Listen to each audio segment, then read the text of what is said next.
né? Porque esse é um ponto muito importante. A gente descobriu que o grande gap que a gente tinha no mercado, a tecnologia resolveria, mas existe um gap, às vezes, de formação. Às vezes, o cliente entra, ele não sabe exatamente como fazer, ele não tem uma jornada clara. Então, a gente entra ali ajudando também nesse desenvolvimento da pessoa que usa.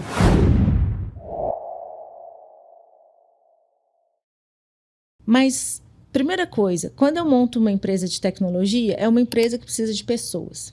E quando você tem um conhecimento de história, e no caso eu ainda fiz pós em culturas políticas, então aprofundei muito em comportamento coletivo.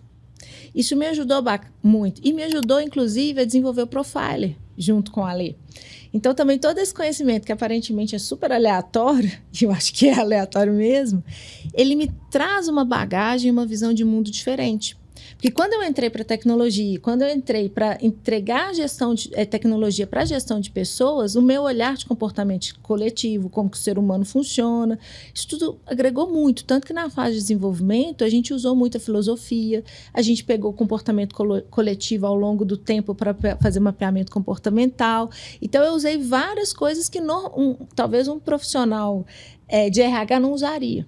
Né? Então, consegui agregar e trazer um olhar diferente. Eu acho que esse é o barato. É interessante o repertório, né, das pessoas, porque a hora que você traz um repertório diferente de uma área que talvez seja pouco comum dentro de um segmento, e você traz lá uma ideia, traz uma sacada, esse repertório, na minha época, a gente chamava de pochete, né? Você abria a pochete e começava a tirar coisa ali de dentro, que é o repertório que a gente tira da vida, né? As coisas que a gente traz de bagagem. A história trouxe uma coisa diferente. E eu gosto de fazer isso também em composição de time, né? Eu gosto do engenheiro no time de RH, eu gosto normalmente do antropólogo em comercial.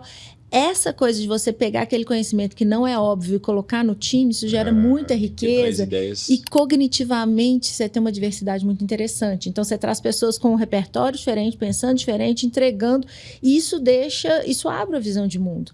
Né? Então, engenheiro em RH eu amo, eu acho super legal, agrega muito, mas não é o caminho natural de quem estuda engenharia, não entra numa faculdade de engenharia e fala, vou trabalhar com gestão de pessoas, mas eles existem e são ótimos, assim. Então é legal pensar um pouco. Quem você acha que sofre mais, nesse caso específico? Um cara que é mais analítico ou um cara que é mais intuitivo quando eles se misturam? Acho que o analítico sofre mais, né? A pessoa que quando ela é mais analítica, ela normalmente já tem a vida dela toda mapeada, preparada, e ela é sequencial e lógica. E uma carreira dessa é uma carreira não lógica e não sequencial. Então, eu acho que...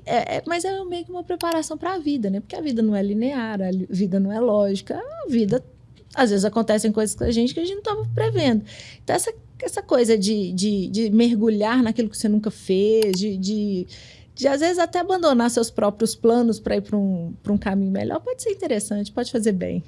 Antes de entrar no detalhe da empresa, das coisas, das entregas ali, das soluções, como é que é trabalhar com o seu marido, né? Que é seu sócio, marido, e vocês são co-CEOs, né? Você estava explicando assim, não é comum você ter duas pessoas que levam o mesmo título dentro da empresa e fazem um trabalho em conjunto. Como é que é essa relação de trabalho e de família? No caso, assim, pensando como sócios, é uma relação muito pragmática, porque simplesmente a gente pegou o nosso mapeamento comportamental, né? Qual que é o meu perfil, qual que é o perfil dele, e aí a gente extrai o que tem de melhor de cada um e a gente se divide dessa forma, por habilidades. Né? Então, eu trabalho mais na zona que é minha zona de talento e ele também. Como nós somos complementares, funciona muito bem, praticamente não tem sombra. Né? Então, tecnicamente, isso sempre foi muito fácil de resolver. Agora, é óbvio, quando você constrói uma empresa e uma família ao mesmo tempo, né, aí que vem a questão do aprendizado. É uma relação que funciona super bem. Eu vejo, às vezes as pessoas falam, Mônica, mas como é que é esse negócio, né, de ser sócio, de marido? É difícil. Tem gente que fala, jamais faria isso. Tem gente que fala, nossa, meu sonho. Mas eu vejo muito mais vantagens e desvantagens, porque quando você está empreender não é fácil. E é uma carga de doação emocional, social e também de intensidade muito grande. E é um momento de vida onde você coloca muita energia numa coisa só. E nesse caso, quando você tem o casal nesse mesmo momento de vida, colocando essa carga, eu acho que isso faz bem para o relacionamento. Porque pensa se nós estivéssemos em em carreiras opostas em momentos diferentes. Pensa se ele estivesse numa outra carreira desacelerando e eu lá começando acelerando a 1000 por hora. Isso é mais difícil de conciliar. Mas como a gente estava na mesma direção, no mesmo momento de vida, eu acho que isso trouxe muito mais riqueza e muito mais força do que desafios. Óbvio que isso tem que gerar maturidade, porque nós somos opostos. Na prática, significa que minha linha de raciocínio vai para um lado e muitas vezes a dele vai para o outro. Isso quer dizer que quando, por exemplo, você falou que tem duas áreas, áreas que você domina e outras áreas que ele domina. Quer dizer que, por exemplo, na área dele você não dá pitaco? Dou o tempo todo. E ele também. Mas isso que é legal. Mas assim, você tem que entender, você tem que saber, isso para gestão de pessoas é uma coisa óbvia, você tem que saber qual que é o seu limite. E naquilo que você é bom e aquilo que você não é bom. Isso serve para qualquer pessoa, mas especialmente para os CEOs. Você tem que saber que você não é completo. Eu tenho plena consciência das habilidades que eu tenho, mas também das habilidades que eu não tenho. Não é inteligente, só porque você é CEO, ou só porque você tem uma relação, não recuar e dar espaço para quem é melhor do que você. Então, eu acho que essa é um exercício muito importante que todo líder tem que ter. Mais importante do que saber a hora que ele precisa atuar, é saber a hora que ele precisa não atuar e deixar alguém melhor do que ele atuando. E essa é uma arte, assim. Então, e no nosso caso é tranquilo. Então, óbvio que eu entro ali para contribuir nas áreas que ele lidera, mas é contribuição. Porque no final, tecnicamente, a experiência é dele. Né? E eu não tenho necessidade eu não preciso estar em tudo e fazer tudo. Isso não faz sentido. Eu preciso de pessoas melhores do que eu, entregando nas suas áreas de excelência. Então, é mais ou menos assim que funciona. Isso serve, né? Dividindo ali com o sócio, com a Ale, mas para o meu time também. Né? Hoje eu sou cercada de pessoas que são muito melhores do que eu nas suas áreas de atuação. Ainda bem, né? E isso é uma bênção. Isso é ótimo. Eu fiz uma contratação lá na MGB, uma das empresas, e só de eu sair mais da operação, deixar alguém tocar, crescemos 30% no primeiro ano, logo depois, estava num crescimento mais baixo.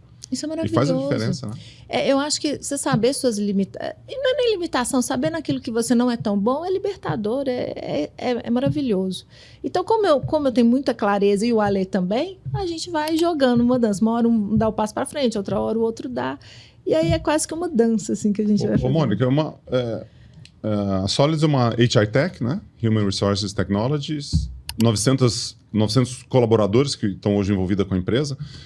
Como é que é a distribuição dessa turma, né? Eu fico imaginando assim, tecnologia deve ter um monte de programador lá programando. É isso? Como é que é a composição? Você tem área de marketing, como é que funciona a empresa em termos de panorama geral, assim, de negócio? A gente temos os programadores, mas, por exemplo, hoje, o mesmo número de pessoas, mais ou menos, que eu tenho ali, 200 e poucas pessoas que eu tenho no time de tecnologia, eu tenho também em vendas. Né? Então, eu tenho uma máquina de vendas que ela é muito ativa. Aí tem o time de marketing, mais umas 100 pessoas. Tem o time de atendimento ao cliente, que é uma coisa muito importante. Vocês atuam em pequenas e médias empresas. Exatamente. O que a gente entendeu? A gente não entrega só a tecnologia, a gente entrega também o acompanhar a carreira de quem usa a tecnologia. Então, a gente tem um time de sucesso do cliente que cuida desse profissional de RH ou desse empreendedor que usa a nossa tecnologia.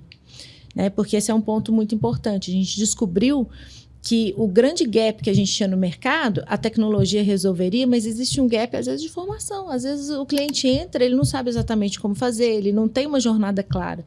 Então, a gente entra ali ajudando também nesse desenvolvimento da pessoa que usa. Então, eu tenho um time também de sucesso do cliente bem importante. Né? Então, essas são... E aí tem o financeiro, o time de gente, que todo mundo... o nosso time de gestão de pessoas, ele também é importante, porque não só para cuidar das pessoas, mas ele cuidar de vocês mesmo. Da gente, mas acaba sendo também um reflexo, um espelho para que os 35 mil clientes aprendam e possam ver. Então, nosso time de gente também é bem ativo, grava conteúdo, conversa com os clientes, conversa com o mercado. Então, é um papel um pouco diferente porque eles são protagonistas, né?